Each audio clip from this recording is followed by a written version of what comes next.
Yeah, boys. You got your rock form today. Nice. Did you use the code? Did you use the code? Dan25 for 25% off. Yeah. What's up, the Den? Aaron Stuckles, how you doing?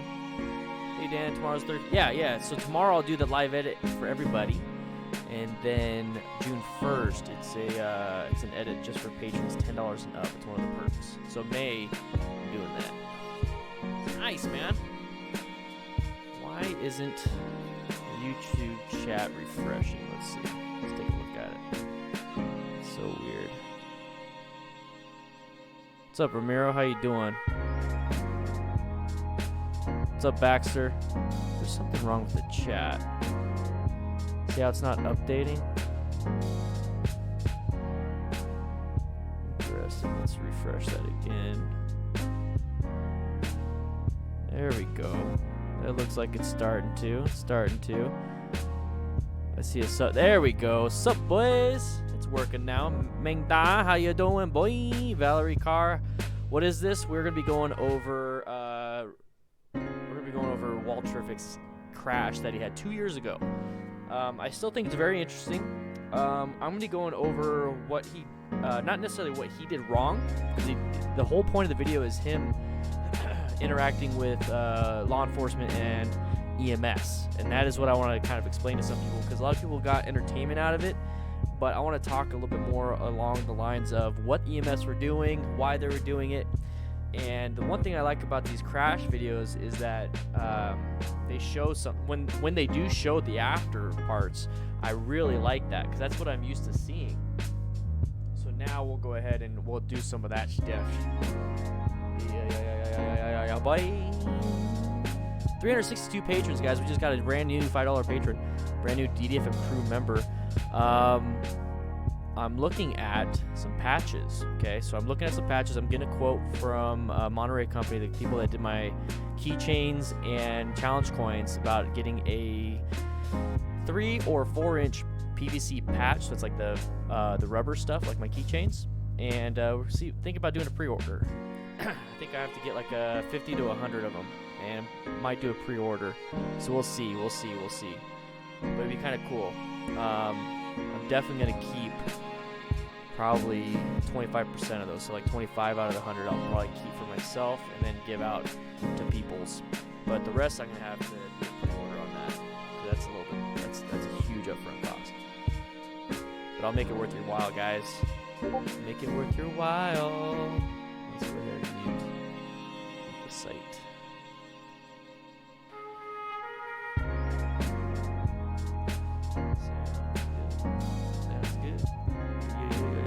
Boy. Nice, Aaron. Yeah, there's a really cool company, Murai. They did my challenge coins and my keychains. They did a really good job. So I just got an email and a voicemail from them. I've been writing all day, so they do some really cool stuff. So I'm gonna have them probably do some really cool stuff for us. And it's going to have Velcro, so it's going to be all Velcroed out and stiff. We'll see. Minimum order is like $300. Or not $300, but, sorry, 100 of them. Jeez, can't even speak right now. What's up, Alex? How you doing? We're going to be going over this stuff. So make sure you guys hit that like button, hit that subscribe button. Oh, it says go. Why should I go? Let's go ahead and hit the go button, boys. How you guys doing? Dan the fireman here. And we're going to be going over Walterrific's crash. So before we jump into that, there's that link to all my stuff. So there's a link to the Discord. There's a link to, let's go ahead and sync that up. Link to Patreon and everything. I'm wearing a DDFM patron shirt. Got all my gear back there. So let's go and swing on over to the screen capture section. So how to break a collarbone, Walterrific. Now he's got some ad breaks right here. We'll definitely give him some of the love and give him some of the ad breaks. So all this footage is Walterrific's footage. This was of his crash. When did he upload it? Let's see. When did he upload it? November 25th, 2016. Okay, he says, enjoy this free lesson. Seriously, don't look at your phone while driving. You're welcome to hate me for being stupid. I do too, and I paid for it. So we're not here to make fun of him. The whole point of today's stream is to kind of discuss what happened with EMS on scene. So this is the aftermath. This is a very good footage to be able to talk about, and this is stuff that I try to talk about in my tip videos about like what to do, how to survive a motorcycle accident. Speaking of which, part 3 is coming out pretty soon. We did part 1, part 2. So this is what happens after a motorcycle crash, and I'm just gonna pause it and do like a play-by-play about what happened, and then what EMS is trying to do. I watched a little bit of it. I kept skipping it to make sure that it was okay. It wasn't anything graphic. I haven't seen the whole thing. But there's some parts in there that I'm like, wow, that I could definitely explain that. I can definitely explain that. Congrats, Kratos. So this can be a little bit different. We did an extra motorcycle crash compilation yesterday. That was more of a crash and then jeans and trying to find gear for me, which I actually bought some gear, so we'll see how that goes, return the other stuff. So let's jump into this. Sorry guys, I'm taking too much of your time. Let's just go ahead and do it.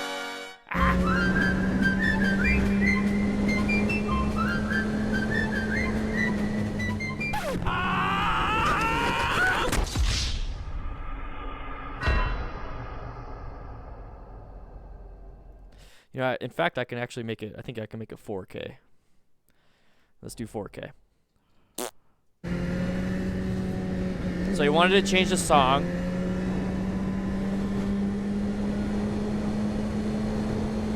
Okay, one sec. Did he have gloves on? Yeah, he took his glove off. Okay, so at this point, once again, he said that he's embarrassed by it, so we're not here to talk crap. We're not here to make fun of him for anything like that. So he definitely has both hands off the handlebars, which I was doing today. I was playing around with cruise control today. I literally went like 3 miles with going 25 miles an hour with no hands on the handlebars with cruise control. It's pretty cool. But he's in a turn. So let's take a quick look. So right here is a bad spot to do it, okay? Bad spot. And it's not necessarily about changing the song. It could be about anything, being distracted. I think we watched it in one of the crash videos where somebody was distracted on a turn. It's exactly like this and got hit by a car or hit a car because the car stopped. So there's definitely a turn up here. So if you're going to change the song or if you need to change navigation or anything like that, either pull off or don't do it right here. This almost looks like the same spot where the other person got into a crash. It was like right here. It's weird. So yeah, definitely don't do it in a turn, especially when you're having to take your hands off the handlebars and then take your glove off. So that's one of the things about the newer gloves is that they have a touch thing for keypads, and that's not necessarily for phones. That's for like the infotainment systems on a lot of bikes. So by the time I looked, I didn't have time to correct. Now that's a huge thing. Not having enough time to correct. I wonder if this person over here ever stopped, because Walterrific crashes. I wonder if they stopped to help. So remind me if you see a blue jacketed person with pants. And it's cold here. One second. It's cold in here. Woo! We gotta turn off the fan. There we go. Gotta stay warm. All right. Here we go. You want me to get the patches? All right. I'll look into the patches. I got a quote coming up for the patches. So right here.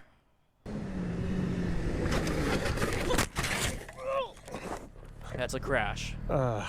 Now, first and foremost, I just want to say thank you, Walterrific, for actually posting this. This is it's embarrassing as somebody that rides. I don't think he did it for the views. I think he did it for people to learn. So that's what we're doing here. We're doing it to learn.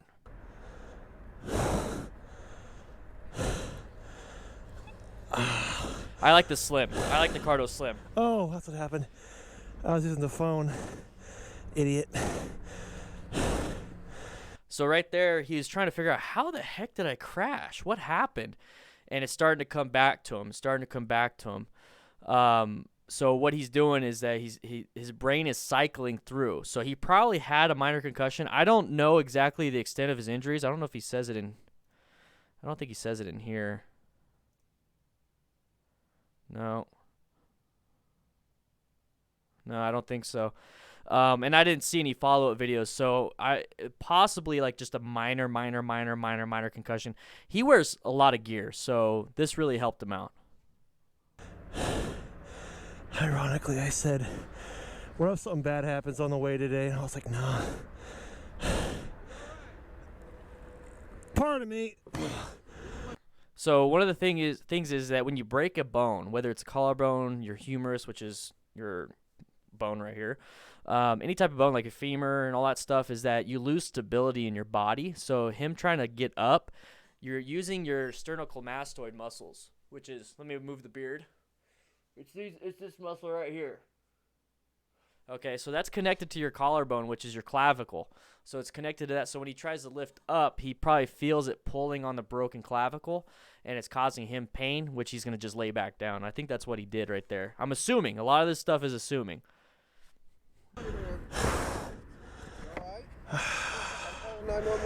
For the most part, I'm okay. I just hurt my arm. So it definitely has radiated pain. That's what it's called, is radiated pain. Think of radiation like the sun's radiation is touching us with heat. You know, the heat radiation from the sun is warming us up.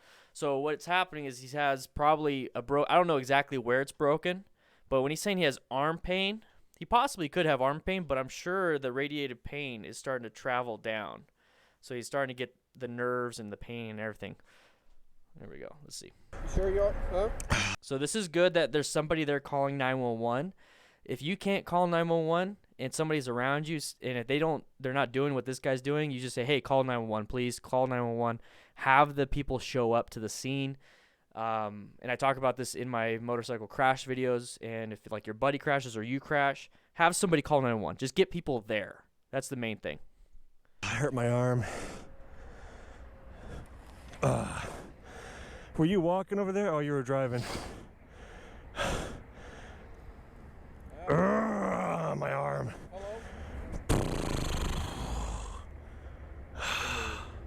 What's your name, guy? Lift my head so I can look at you. See how he says lift his head? I don't know if that's...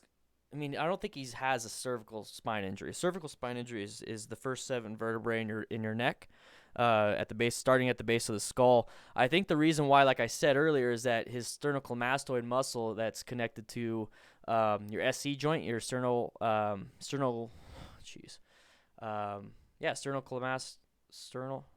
your SC joint. That's the one I broke. I broke my SC joint actually right here.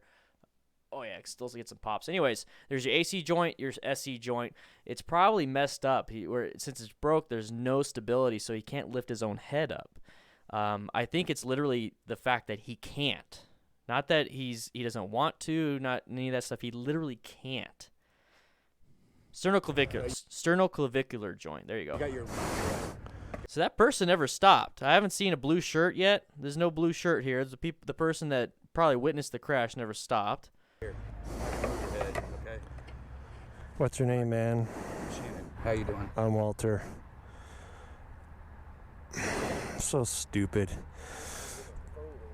And one thing that a lot of people don't understand is that your lungs, they go up to where your clavicles are, pretty much. They go way up here. So if you have a penetrating trauma, if your clavicle is broken and it's pushed in, there's a chance that it can puncture a lung. So, I mean, your lungs, people think, oh, my lungs are down here. You know, like, oh, there's my bronchioles and the brachii and everything breaks down into here, and I have my lungs. No, your lungs, they reach up high. That diagram of where your windpipe goes down and then it kind of breaks off into the lungs, think about that. Your windpipe starts up in your mouth. So when it's going down, it breaks off to like right here. So there's a chance that you can break and puncture your own lung with your clavicle. So really watch out for that. No, I tried.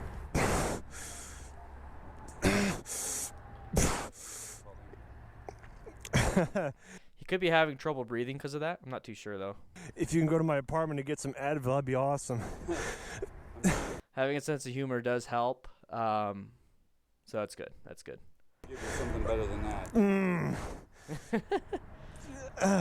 that. So hearing the grunting and stuff and hearing all that, it kind of brings me back to some of the stuff that I would deal with. Like, I wasn't this person calling 911 or anything like that. I was actually the one treating. And, man, it's rough. It's rough. Sorry for whining. What hurts on you? You look like your boots up on your... No, my legs are fine. It's just my right shoulder. Right shoulder? Okay. Okay, hold on. Another thing, guys, that the reason why you can hear the breathing quite well is because, honestly, the mic is inside the helmet. He still has his helmet on. Like when I'm walking around, you hear me breathing. It sounds like I'm terribly out of shape. I am out of shape, but not that out of shape. So when I'm riding, you don't hear that, but when I'm just walking, you can just hear my breath. So I think a lot of this is just normal breathing. Hey, buddy. What's up, Shannon? Huh? I said, what's up, Shannon? What's your name? Richard, Richard. Nice to meet you. Thanks for stopping. This is so lame. is there somebody you want to call? Ghostbusters. I guess my humor lobe is still intact. I know when they move my arm, it's going to hurt. So you see how long it's taking? I mean, the video itself's 2 minutes and 45 seconds. I think when he crashed, it was about 2 minutes. About 2 minutes, 15 seconds since he's crashed. This is why you need to get people to call 911, or you need to call 911 as fast as you can, because it takes a while. It takes about, you have to call 911. So the moment you call 911, it takes about a minute for dispatch to dispatch the people out. It takes a minute for the people at the station to get ready into the vehicles and leave. Then it takes traffic. So it takes maybe 5 minutes at best. So that's 7 minutes right there that you're sitting on the ground from the moment, at best, the moment somebody calls 911. So if nobody calls 911, add that time to that. So it's going to take about 10 minutes at least, probably, for anybody to get there to help you out. So if you're bleeding out, if there's anything that's going on, just remember that. That's why it's very important to just call them first, get them going, and then deal with the stuff afterwards. I imagine you'll mobilize it. Tell me a joke. Something. Tell me that the election didn't happen. Doesn't hurt as much, but I'll move. All right, so see how he skipped a bunch? He skipped a bunch because it's probably him just laying there for 4 more minutes. That's what I was talking about. Not to have you move or breathe or. Oh, I can't breathe? Well, good luck if I'm still alive. All right, so usually, this is animal control. I was going to say usually police are one of the first ones on scene because they're out on patrol, and that means they're already in the vehicle. That means they got, they don't have to get up from what they're doing, training or whatever it is, to get into the fire truck or the ambulance. They're already in their vehicle, so they can just either turn around or get there quick. So usually this is animal control. Usually police are on scene first. They're usually first aid certified and first responders. So as first responders, they can do emergency stuff. They don't have the equipment to splint and a bunch of other things. So for the most part, they do traffic control, which is very important. But this guy right here, Richard, I believe, he parked his white truck behind all this stuff. And since Walterrific is on the sidewalk, there's pretty much not an issue with traffic. But if you crashed in the road, your best bet is to get off the road and then deal with it then. So Walterrific's actually in a good spot. He's blocking off traffic, and I'm sure animal control guy over here has police, and he's helping block traffic too. Hold your breath till they get anywhere else, just right shoulder? Yeah, it's just my right shoulder. Okay, just hang tight, don't move. You do look like you have a few parts to buy for your bike, but not too bad. Man. I wonder if this lady's the blue lady with the shirt. All I really care about is that it's drivable. Do you hear the I'm sirens? Jason Bourne. Ow. You're good. I'm gonna head out. Oh, you got stuff to do? That's fine, dude. Thank you. Take care. See, that's all you really need to do. So if you witness a motorcycle accident, you witness any type of accident, call 911, give the information, maybe give contact information if you want to give contact information, especially if you witness the incident. Witnessing the incident will help out when, he flirts with her. Foster, you saw this. So giving a witness statement is very helpful for whatever happened. So this is a police officer right here. Now, where I've worked, having a vest, the reason why you have a vest is because it's highly dangerous on the road. Okay, a lot of firefighters, a lot of police officers either get severely injured or die while doing routine stuff like this. Not shootouts, not dying in a fire. It's because of traffic. And if that says anything, that means that you need to get your ass off the road. So they have to wear vests. That was a standard for everything, is wearing a vest. So that's probably why you're going to see a bunch later. Thanks, appreciate it.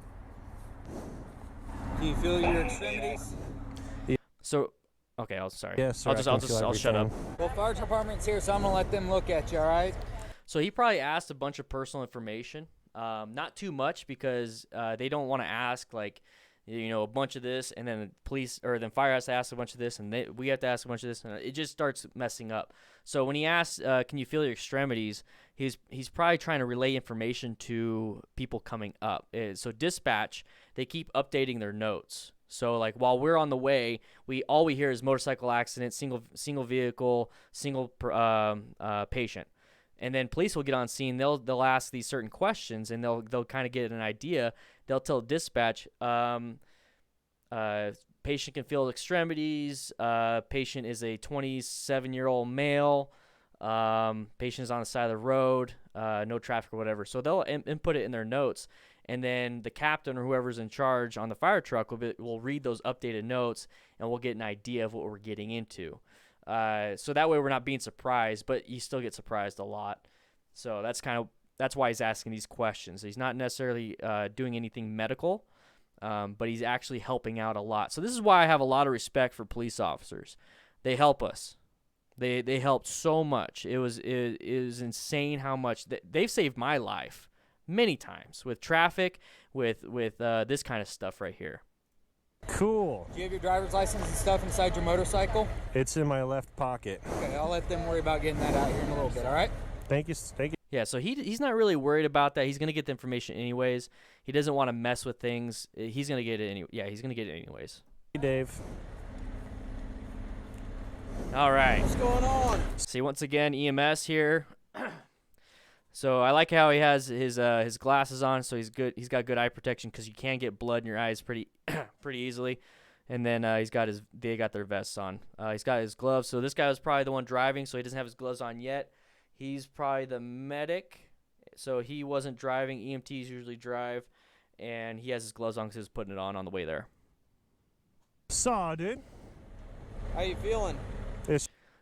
Okay, so driver, paramedic, or firefighter in the back doing the assessment, and this is probably the captain. He has the clipboard, which he's going to start writing down all information. So everything Walterrific answers, he's going to write down. So he's going to do name, date of birth, any medications, any allergies to medications, any past traumas or anything like that, pain scale 0 to 10, all these things, and he's going to be writing a lot of this down. It's just my right shoulder. Right shoulder, okay.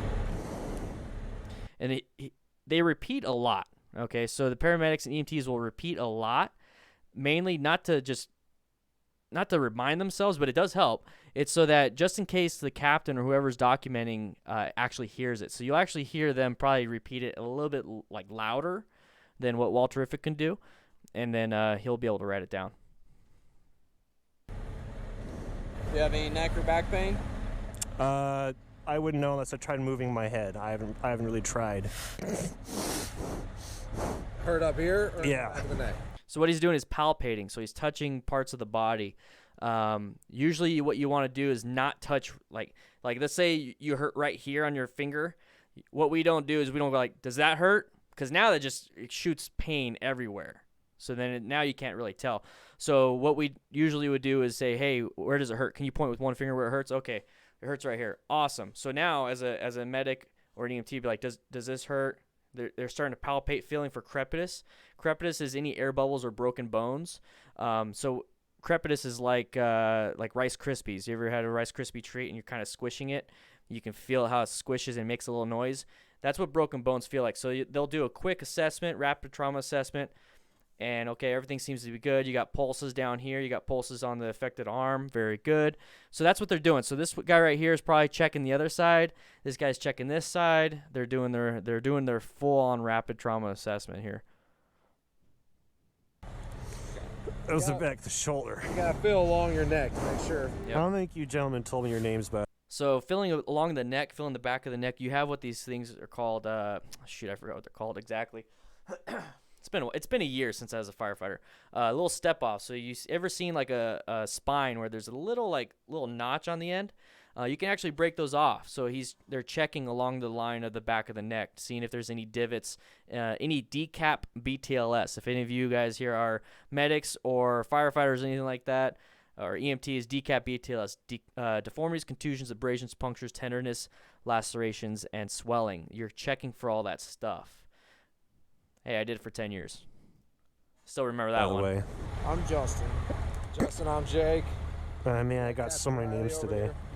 On a 1 to 10 scale, There it how is. bad's that pain in the right shoulder? At the moment, it's just probably a Valerie. nice 4 or 5. Oh, thank you for being my friend today. Have a good. So about a 4 or 5.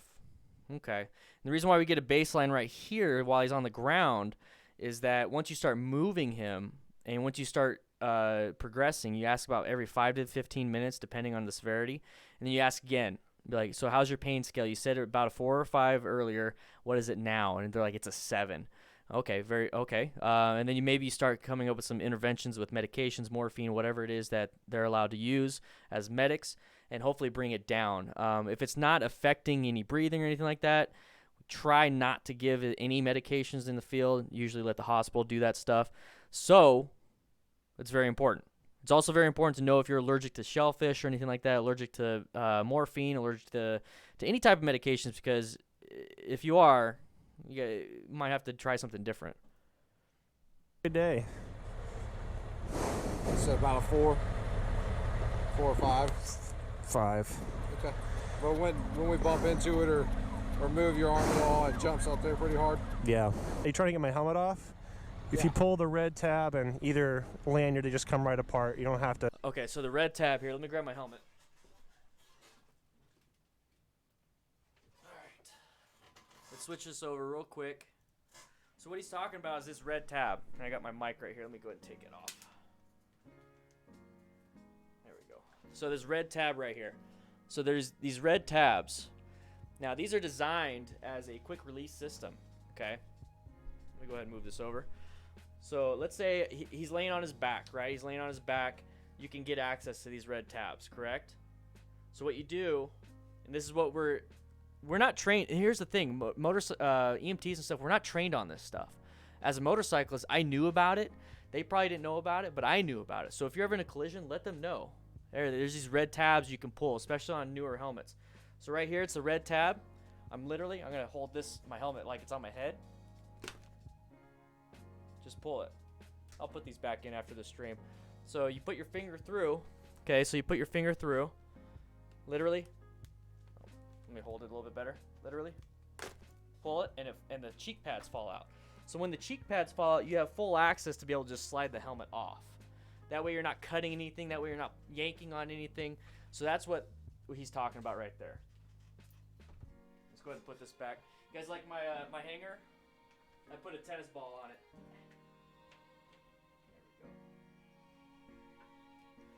All right, let's switch back to the screen capture. So that's what he's talking about right there. So if you're ever in an accident and they're going to take your helmets off, just say, hey, it's just a matter of pulling those tabs and they'll fall out. Fish around, just pull either side. There you go. There you go.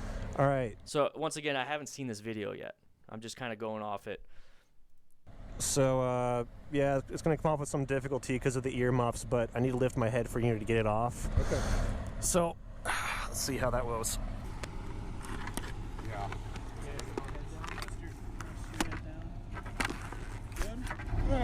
No? Okay, so go back just a little bit. Let's just go. Oh, dang it.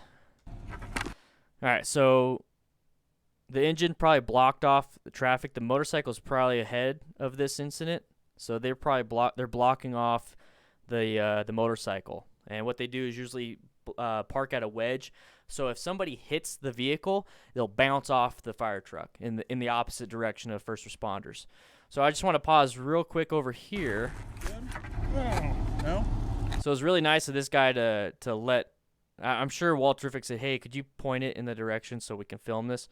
Because normally I'd be like, "Nah, my job is you," but it's not that severe of an incident. So if Walterrific was like bleeding out of his face and just like couldn't breathe or was unconscious, I wouldn't have dealt with making sure the camera is pointed right.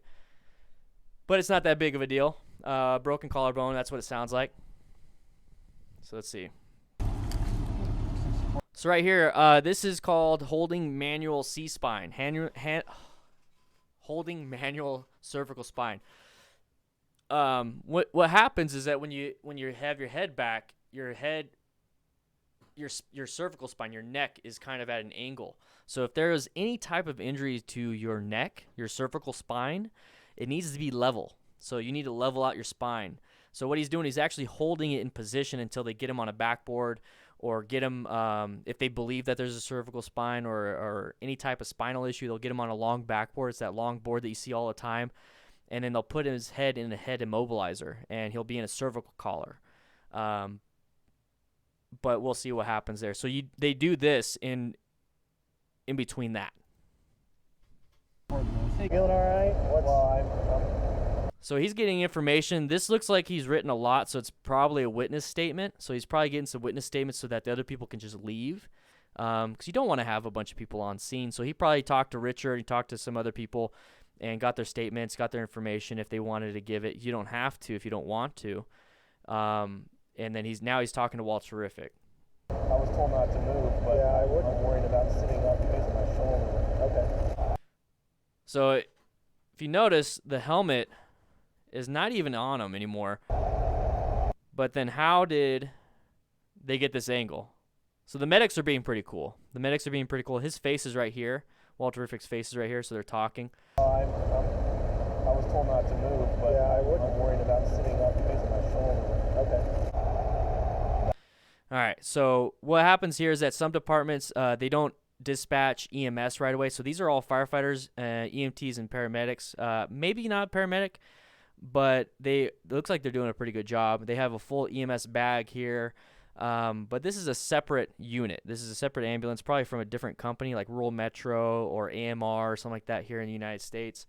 So they might not handle their own EMS transport. These people do. So that's why they're there. I just got that grass up there on my knee, right? You see all the high-vis stuff? I feel a scrape, but nothing down in. There's a reason for that. Always watch out. Guys, don't be a rubbernecker. What that is that if you're driving past an incident like that, don't be, what's that? Like your head turns all the way like an exorcist. Don't do that, because guess what's in front of you? A cop or a firefighter trying to do something. Boom, you plow into them. So just do a quick glance. It's all good. They're doing their job. It's just like any other job. Do you do that with construction workers? No, you just keep driving. I know it's kind of fun to see, and sometimes I still do it, but I also make an effort to put my head forward and keep going. You don't want to crash into somebody. Your ankles? No, sir. So you see how he palpated real quick, and he touched his ankles? I know it's kind of hard because he's moving the camera. Look at the bike right here. The bike is on the side right here. So he didn't land too far. But this is the EMS bag, so it's got like bandages, maybe oxygen, has blood pressure cuffs, glucose, maybe some IV bags. It all depends. It all depends on how they do it. So every department does it a little bit differently. What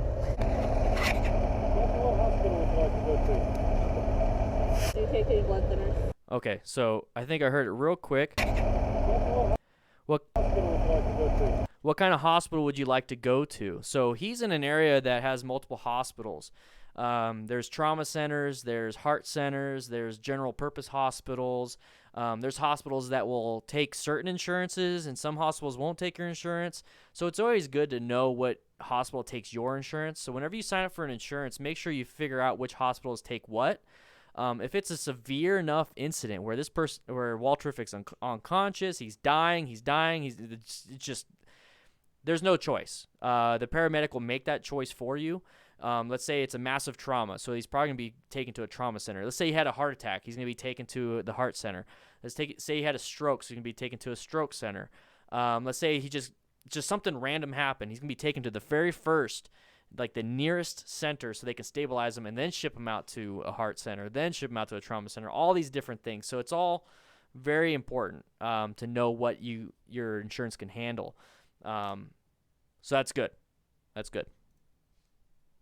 Do you take any blood thinners? I don't take it. So this is, paramedic right here. Paramedic usually does the questioning just because this is more of an ALS, so advanced life support scene, because there could be multi-system trauma. Motorcycle accident, the mechanism of injury is pretty high. So she's talking. The EMT It's probably him. No, I think he was the firefighter. So she's taken over the scene. So she got a rundown from probably the EMT or paramedic that was already on scene. Transfer of care was transferred to her. So now she's going to be there. The EMT, probably him. He's driving. Or maybe it's a dual medic. I don't know. And this is her turn. Don't know where I was going with this. I completely forgot. So the person that takes over primary care is going to do the questioning. The person that, if it's an EMT and it's in BLS, a basic life support, the EMT will probably be doing what she's doing, but she's doing it because she might have to give medications for the pain. See this right here? This piece of paper? That was what this guy was writing down on the clipboard. So this has all the information, has the name, date of birth, prescription, all that stuff. And she's asking questions that might not have been on this paper, or she wants to verify.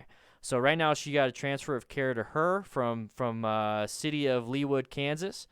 And now she's probably going to be taken over. And these guys will stay for support until they leave. Medications of any kind.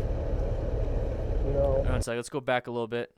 Take any blood thinners. Blood I don't thinners. take anything. No So that's for like an aspirin type thing. You don't want to give aspirin to somebody that's on blood thinners. Like, I don't even want to start naming medications. It's probably gonna go over my head, your head, all that stuff. medications of any kind. So taking any medications of any kind, because there can be some contraindications, which is where you take a medication and you can't take a certain other medication because it can have an adverse effect. So contraindications for that kind of stuff. So, for instance, this one always gets everybody. We can't give you any type of. Holy crap! Has it been that long since I was a firefighter? Shoot. I can't even think of the medication now. It's been that long. I used to be able to do this all the time. What's TNT made out of, guys? What's TNT made out of? Shoot. Holy crap. Anyways, you can't take Cialis or Viagra and stuff like nitro. Yeah, nitro. Nitro and weenie pills. Ian, thank you. Nitroglycerin. Jeez. So nitro, you can't take any nitros. Nitro is a type of medication that you get for when you have heart problems. So it's a arterial dilator. Jeez, I'm saying so much stuff wrong. It's been so long. I've been doing this whole time. So you can't take, if you're taking that normally, if you're taking a weenie pills like Viagra, Cialis, we can't give you nitro. So that's one of those contraindications because your blood pressure will drop way too low, and you can't get it back. So yeah, nitro is one of them. Jeez, man. Oh, man. No. No? Okay. Overland Park's going to be our local trauma center, or St. Joe can take you as well. How fast are you going? See how she said we can take you to St. Joe or the trauma center. So she's giving him the option since this is not a, life or death situation. By the way, guys, make sure you hit that like button. Hit that like button. And also, if you'd like to help out the channel, swing on by Patreon. It's $1 a month. We're at 362 patrons out of 400. At 400, the DDFM crew manual will become free. I'm unsure if this video will get copyright claimed by Walterrific. If it does, he's going to take all ad revenue, which is perfectly fine. He's given us a great opportunity to learn from his mistake and his injury. But if you like what I'm doing with his video, swing on by Patreon. It's only $1 a month, or just do $1 and you can cancel it right away if you want. Right there, beginnermotorcycletips.com. Thank you, Walterrific, for giving us this opportunity to learn from your incident, and I just wanted to put my own spin on it. Center or St. Joe can take you as well. How fast are you going? So when she asked how fast you were going in a motorcycle accident, so if the EMT is asking how fast are you going in a motorcycle accident, it's not. Here's the thing, it's not to be like, hey, you're in trouble. You shouldn't have been going that fast. When we ask, have you taken any recreational drugs? Like, have you smoked marijuana? Have you taken cocaine? Have you taken, meth or anything like that? It's not like, hey, cop, you hear that? Hey, cop, you hear this? Come on over, arrest this guy. No, it's because we want to know. We need to know, especially for medication, especially for recreational drugs, is that we might have to do something differently. When she's asking how fast you're going, it's all about the mechanism of injury. And I know a lot of you EMTers out there, a lot of you first responders know about all this stuff. So hopefully I'm saying this stuff right. Help me out here. It's been a year, like I said. Oh, speaking of which, this is a yeared I've done some trimming, but I've been growing it for a year. Anyways, the reason why is mechanism of injury. So if he was going 80 miles an hour, there's a good possibility of internal injuries. So if he's going 20 miles an hour, there's a good possibility that it's probably just extremity injuries. Extremities, your arms and legs.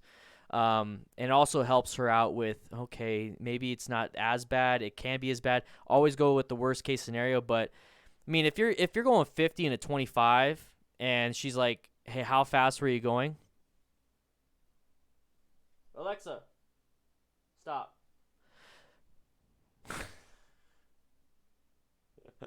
Anyways, it's not to get you in trouble. It don't say, "Hey, I was going 25 and a 25" if you're going 50. It's more so for the mechanism of injury, so we understand, and so she can tell the doctor, "Hey, he was going 50 and a 25."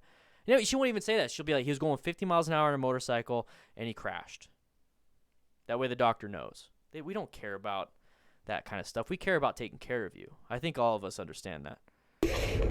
Probably 35, 37 is my guess. 35, 37. Curious now. Witnesses said the same. About 35, 37. Okay. Witnesses said about the same thing. So he's given off. He's just, I don't know what he's doing. And you could possibly a brief loss of consciousness? Possibly. Possibly going faster than this. He said possibly. That's all he cares about. That's all EMTs and everyone's cares about. See you later, Quentin. Thank you for stopping by, man. And a trauma center just to be safe, because that's what they deal with. So it's a recommendation to go to a trauma center just to be safe. Okay, they're designed for this kind of stuff. Now here's the thing. You could always refuse all of this. All of this. You could literally say, "I'm good. Thank you guys for your help. I'm going to stand up and my buddy's going to take me." You could do that. You can absolutely do that. If she's like, "No, you can't. You're going with me," and puts you in the back of the ambulance, she's going to get arrested for kidnapping. So you can absolutely refuse services. You can absolutely refuse that ride to the hospital if you want to. No, I'm good. What is that? Well, babe, I told you I was going to stop drinking. Thank you. All right, I got a Moscow Mule. Thank you, babe. Anyways, you can refuse services if you want. You can absolutely refuse services. It's not a big deal. We don't recommend it because we're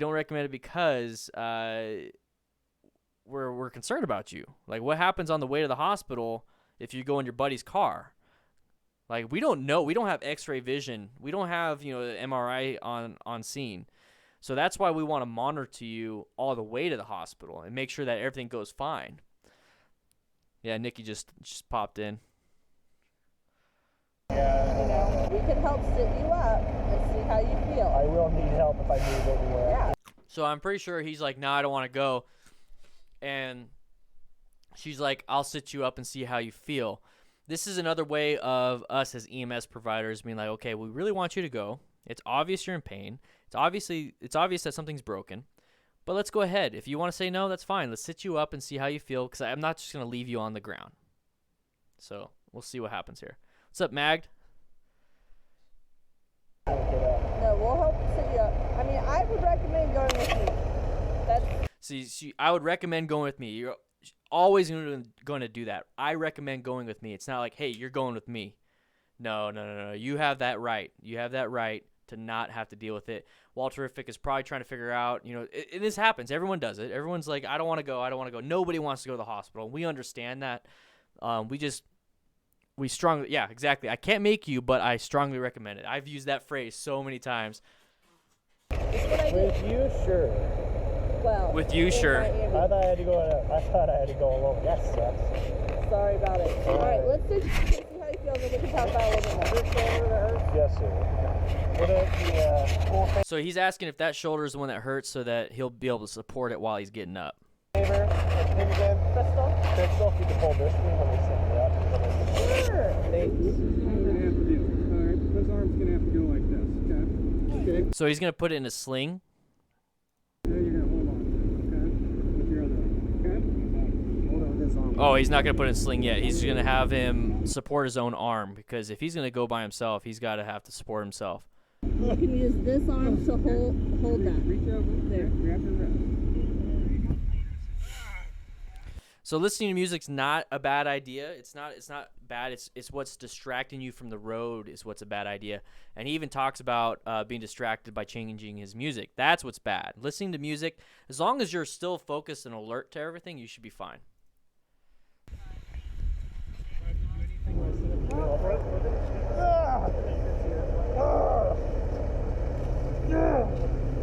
At this point, I'd be asking, okay, you said a 4 or 5 on the pain scale. What are you at right now?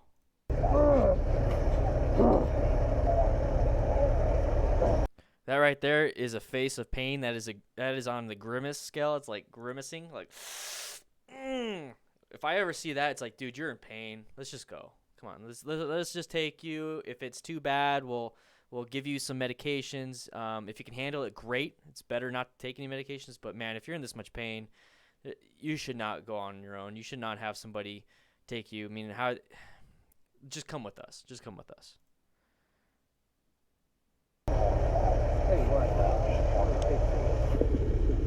Unfortunately, you have to take the whole thing off or cut it because it's a zip down the front. It's gonna have to come off. You want us to cut it off? So, yeah, he's got a lot of gear on, but imagine this crash without any gear. That's the thing, is it minimizes the chances of broken bones. It minimizes the severity of the incident, but it's inherently dangerous. Yeah, it would have been a lot worse without it. Yeah, it looks like he could faint. Honestly, that pain can do that to you. I've seen it happen. Yeah, it's new and it's expensive, but there's no way. If it has to come off, you have to cut it. See, the thing is, if we can, especially in an incident like this, we don't want to cut your stuff because we understand the cost of everything. We understand that, especially if you're telling us. If there's no way around it, we'll have to cut it, but we'll try to cut it in a way that it doesn't damage. We're not going to cut through the armor. I mean, we'll maybe cut a buckle, or we'll cut a spot where you can sew it back on. We'll try to do it in a way that's good. But man, if it's in a situation where he's unconscious and he's like bleeding out, we're just going to cut that shit off. What's up, Raynin? Yeah, so I have this on 4K. Uh-oh. Here, 1 second. We can try to do. Yeah, Nikki's home, so she's probably watching she's watching some TV right now. It should be fine. Alright, so I lowered it down. Let's lower it to 1080p. Let's do 720. How about that? You guys can still see what's going on. Alright. So yeah, insurance will pay up to a certain amount, so make sure you know what your insurance will pay. I think mine will pay up to $2,000. So, I mean, that's more than enough for all my gear. Or is it a whole body thing? You'd have to slide my arm out of the... You got this one? You'd have to... Alright, we can slide this arm out, right? You take my watch off. Hey, is that where it was? Or did someone drag it up here? What? My bike, is that where it ended up? Yeah. Well, that's convenient for everybody else. So the grimacing right here, just that slight movement, he's very carefully taking off the gear. That slight movement, that is that grimace that we see, and it's like, to us, we're like, man, you really need to go. You really need to go.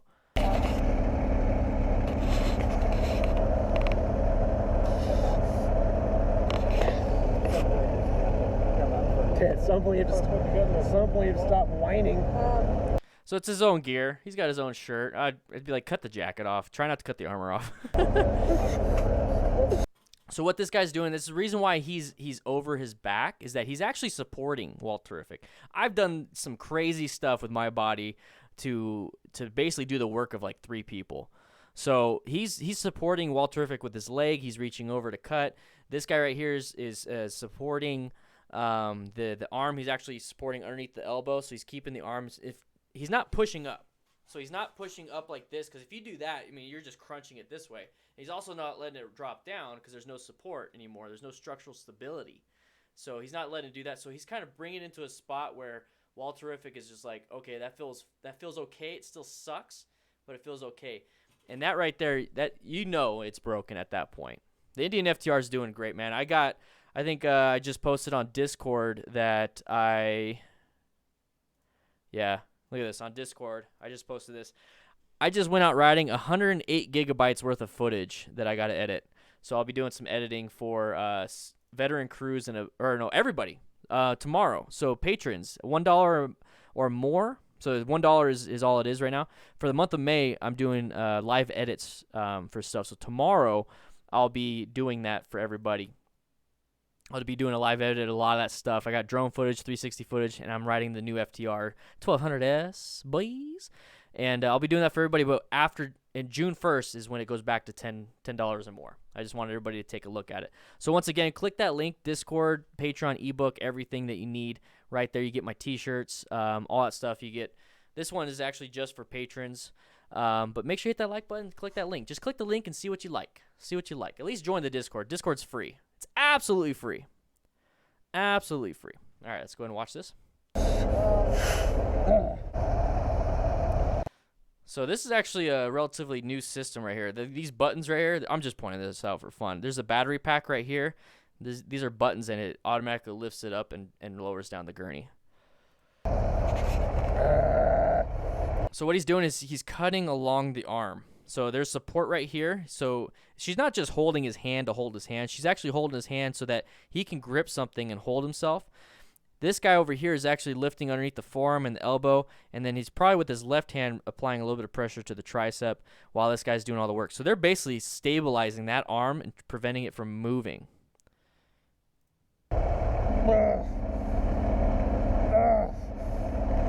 It's just taking a lot of strength to sit up for some reason. So you're agreeing to go with me then? Yeah, let's go on. There it is. That we take every opportunity to be like, you should come with us. So when he says it takes a lot of strength to sit up right now, she's like, so you want to come with me now? He's like, yeah, I'll go. It's not to. Here's the thing.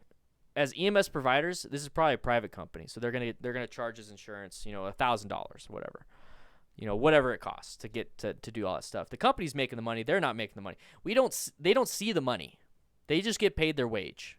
Okay, we're here not to make money for the company. I don't think I've ever seen an EMS provider and an EMT paramedic. I don't think I've seen anyone ever be like, "I'm here for the company. I'm a company man." No, we're here for this guy. We're here for Walterrific. We're here for the patient. Everyone here is for the patient.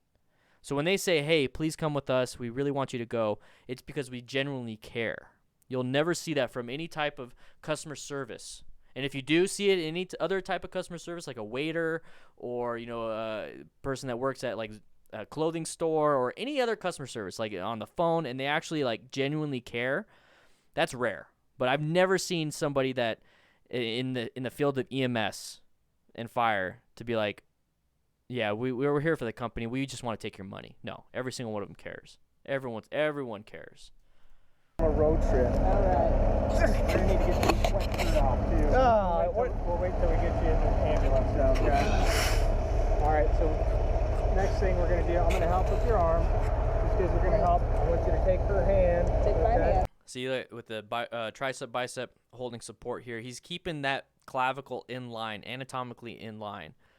Because the bones, they're probably broken. So if they're like this or they're just kind of messed up like this, when you put it in line, that's how your body wants it to be. Bend your knees. We're going to help you stand up. He's going to kind of get behind you. You can kind of use my feet as like a... All right.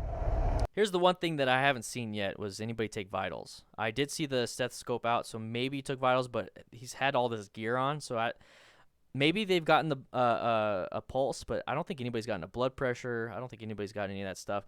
I don't like standing patients up without getting a blood pressure at first.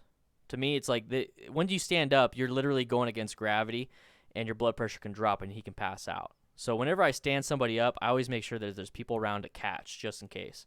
1, 2, 3. Thank you. Wonderful. There's that. Thank you. Yep, there it is. Chariot awaits. Your chariot awaits right here. Here's the thing right here. Here's your motorcycle, and here's your ride. Okay, this is the reality of riding motorcycles, everybody. This is why we need to be safe. This is why we need to wear full gear. This is why we need to not make mistakes. Now, this was just a mistake. This is just a mistake. Looked down at his phone, playing around with his stuff, and it caused an accident. You can do it safely. Do it on a straightaway. Keep an eye up. Constantly look up and down, up, down, up, down. Do not focus on your phone and be like this the whole time. Look. Hey, thank you, man. Thank you, Kurt. Thanks for the donation. Appreciate it. Appreciate it, boys. Appreciate it, boys. Love it. Thank you.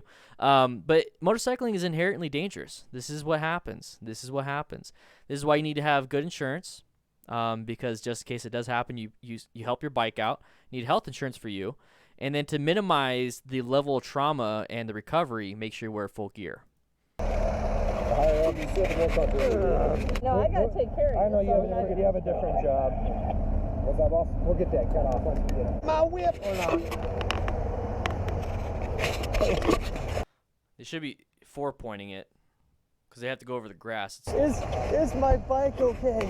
Well, from what I can see, it's probably at least scraped up.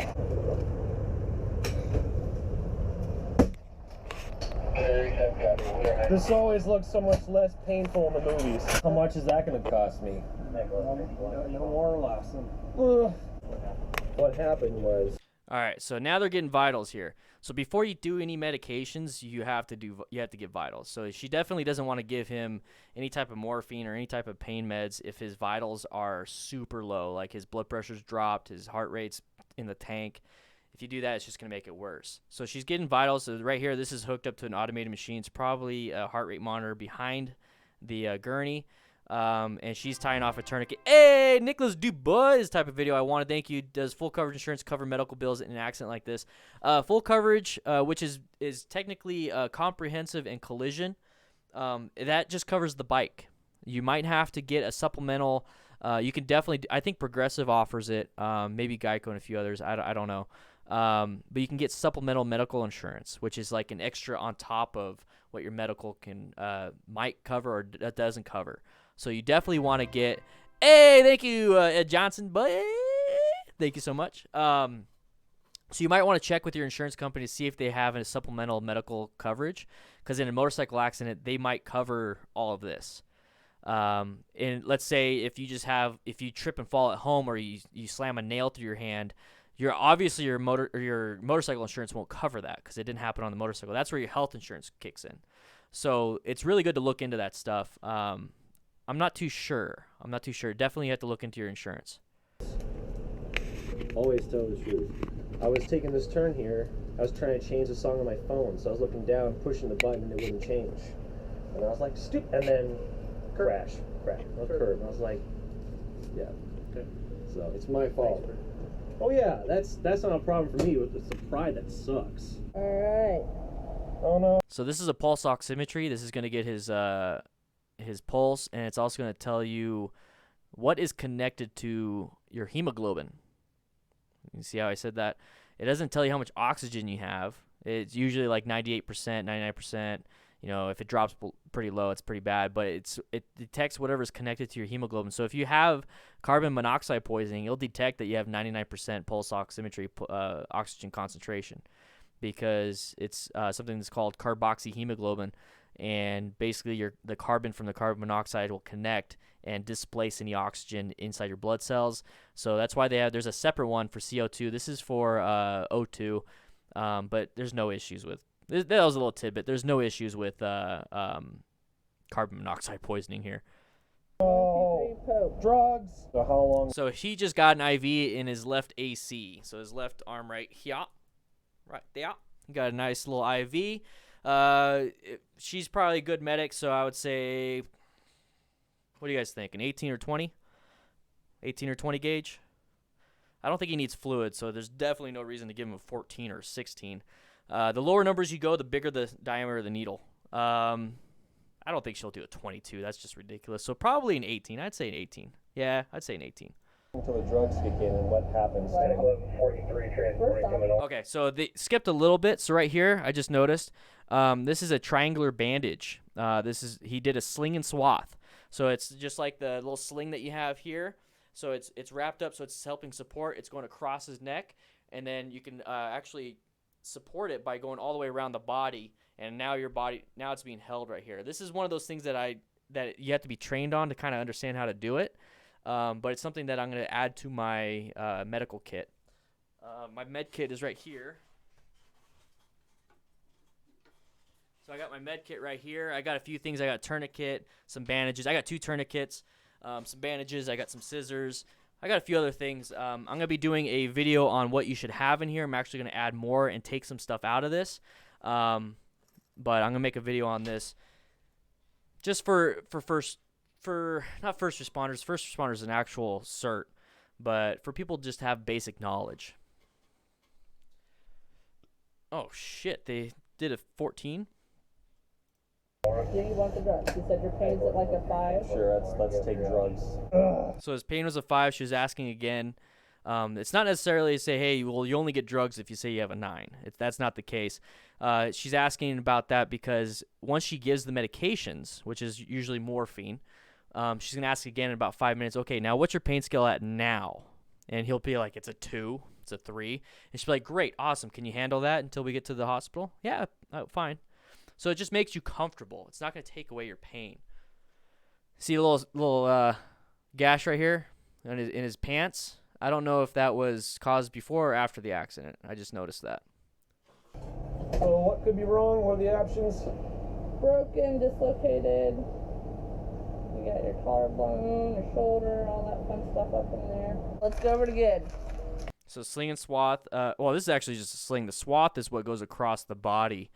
Is that a large diameter cuff on his arm? Damn, he's got biceps, boy. So the EMT is driving right now. He asked what could be the possibilities. Once again, we don't know. We don't know. Can't tell. Honestly, I would have cut this shirt. I would have cut this right here. I would expose the area. I would have cut this right here. Leave the rest on, but I definitely take a look because this right here is called a distracting injury. So right here, he's complaining of that arm, but who knows? He could have bruised right here. He could have a bruised liver on this side. He could have a messed up spleen and pancreas. And this right here, this level of pain is masking the rest of this pain. This is a distracting injury. So for me, he's only complaining of this, but I still would expose this, and I'd just do a quick look. I'd be like, hey, man, is it okay if I check your back? Is it okay if, you always do that stuff. But I definitely would do that. Going 35 miles an hour approximately. So right now she's putting on electrodes. So she's doing a full-on ALS assessment. So she's putting on electrodes. So she's probably going to do a limb lead. So it's like a 4 lead. So she's going to put like a lead, right arm, left leg, right leg. And it's just going to take a very brief picture of your heart. She just wants to probably get that for the doctor.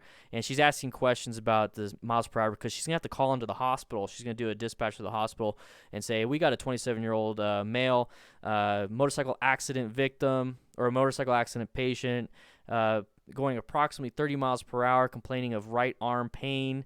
We have him right now in a sling and swath with an 18-gauge IV in his left AC. Medications are on board, whatever milligrams of morphine. And do you have anything you want me to do or something like that? And then the doctor would be like, nope, you're good. Okay, ETA, 5 minutes. See you then. That way they're going to get all their stuff ready. They're going to get all this at the hospital and get everything ready. They're going to get a bed ready, get him in the system. And then when he can just get wheeled in, we'll be told which hospital room to go to. Boom, boom, boom, done. There we go. I still remember. Yeah, boy. Damn. It's been 1 year.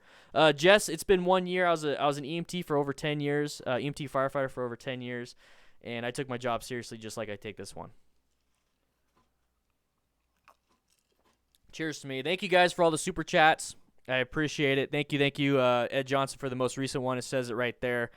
For $1.99. If you would like to join the Discord, please join the Discord. It's absolutely free. There's that link right there. It's absolutely free. Join the Discord. It's a big old chat room. We have a lot of fun in there. We do some really cool stuff. I share a lot behind the scenes. And if you want to help support the channel, if we hit 400 patrons, the DDFM crew manual is going to be absolutely free to everybody. I just filmed how to ride over an obstacle, and that's going to go up on the DDFM crew manual pretty soon. So it's a quick little information on how to ride over an obstacle, which could be a speed bump, a piece of wood in the ground or in the road, or a train track or stuff like that. I'm going to teach you how to do that real quick. Hey, Radiant. Welcome to the Discord. Down the road, around a curve, went to change the music on your phone, looked away from the road, next thing you know, you end up on the sidewalk. basically. Right. It wasn't that fast. I looked up and I was like, well, can't correct it. Uh-huh. And then I went over, so. Alright, how much do you love that shirt? What is it? Oh, it's a special shirt. It's my 301 Club. Depending on the animal, I'd run it over. If it's a small animal, I'd just run it over. If it was a coyote or something, be prepared to have to stick your butt up. That's an obstacle. Like a coyote or a small dog, stick your butt up. So the Discord, guys, if you're wondering what the Discord is all about, this is the Discord. You can either have it on your desktop. Hey, Big Orc Kevin, boy, welcome. Or thank you. Yeah, believe for the donation. So that's what it looked like, but then you also have it on your phone. That's the cool thing. So Derek F. So we just got Raynin. Everyone's saying welcome. RoadWrangler and Derek said welcome. So join up. It's really fun. It's really cool. All right. Shirt. There's only 300 more of these in the world. You can cut it. On Mount Lemon? Wait. Oh, man. I'll pull out these shirtless if you cut it. You will be. Alright, so before I go naked and lose consciousness, I'm going to turn this off and There she goes. She's exposing it. we'll Good. see what happens after all that. But guys, I have enough, what's the word, not pride, to make sure to tell you, don't freaking, music counts too. Music counts too. Just don't look at the phone. You can wait. Could have waited, wish I had waited, but it's my own fault and I have a problem saying that. So anyway. Basil Dog, thanks, man. Thanks as always, so helpful. Thank you, Basil Dog Productions, for the super chat. Really, really appreciate it. That's awesome. Thank you so much. Thank you, boys. That happens sometime. Alright, thank you guys for watching. So what is this one? What is this one? What is all that? Let's click it real quick. Oh. That was his trailer of going into the crash. Ah! Let's go back to this. Problem saying that. So anyway. Is this an aftermath video? Hello! Welcome, Internet, to my bedroom where the magic happens. And by magic, I mean video ideas. I'm really happy to be home because... So he has his arm in a sling. So this is cool. I want to see this after the aftermath right here. I'm just going to watch this real quick. Because I have not been home for a long while now. I've been under the care of other people on drugs. Because if you didn't know, I crashed a motorcycle and... Okay, I'll watch it on my own. I just want to... I don't want to get this thing fully demonetized. I don't want to sit here and watch his video. I want to answer your guys' questions and stuff like that. I just want to say thank you to all my super chatters. You're helping support the channel and making everything possible. If it wasn't for you guys, I probably wouldn't be able to do this. This is probably going to get demonetized. Yeah, Dylan, you're gone. Let's go ahead and click hide user. Boom, boom, boom. All right.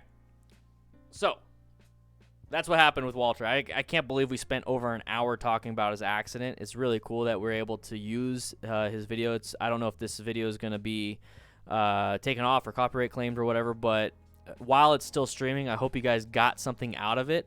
It was very interesting to see what happened. It was very interesting to find out the whole aftermath of an accident. We always watch these live streams of people crashing and why they crashed, and that's it. Nobody keeps filming. Their cameras are still running. They just don't get filmed. So if you can find any videos like this, definitely share them my way on Discord, because I would love to use them. Maybe do that once a week instead of just doing crash videos every week, twice a week. Maybe do this once a week and then do the crash videos once a week. Something like that. We're still working on stuff. BeginnerMotorcycleTips.com. And it'll be really helpful for everybody. It seems like you guys really like this one.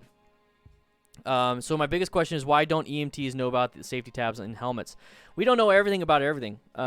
We know enough we know about the body, and we know about, all that stuff.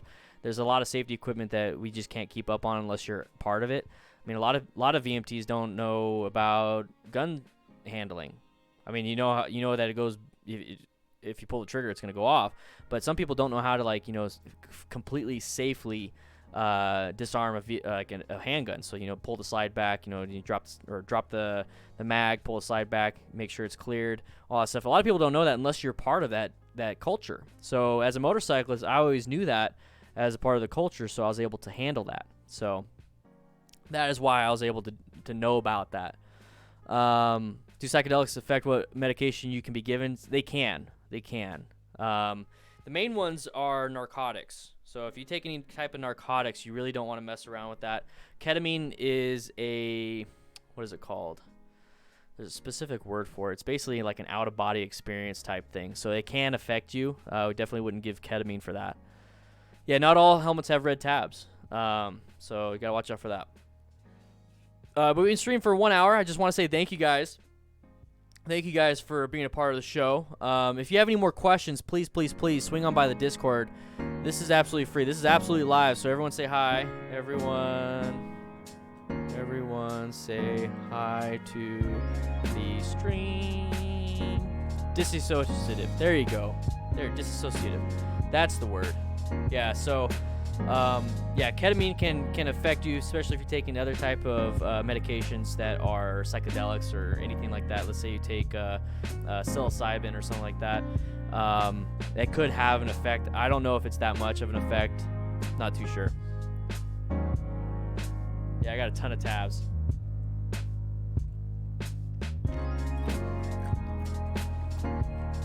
You're welcome, Ricardo. Guys, if you like these little safety talks, and if you like all these things, this is the Discord. So here's the link for the Discord. BeginnerMotorcyclesTips.com has links for the Discord, the Patreon, the ebook. The ebook is on sale right now. Use YouTube. Use the code YouTube10 for the ebook. That's 10% off, and it's already 20% off. Okay? YouTube 10 for the ebook. Very important to get you going and started in motorcycle riding. And once again, for motorcycle safety courses, right? ArizonaMTC.com. Swing on by that. You guys have a great night. I'll be talking to you guys later.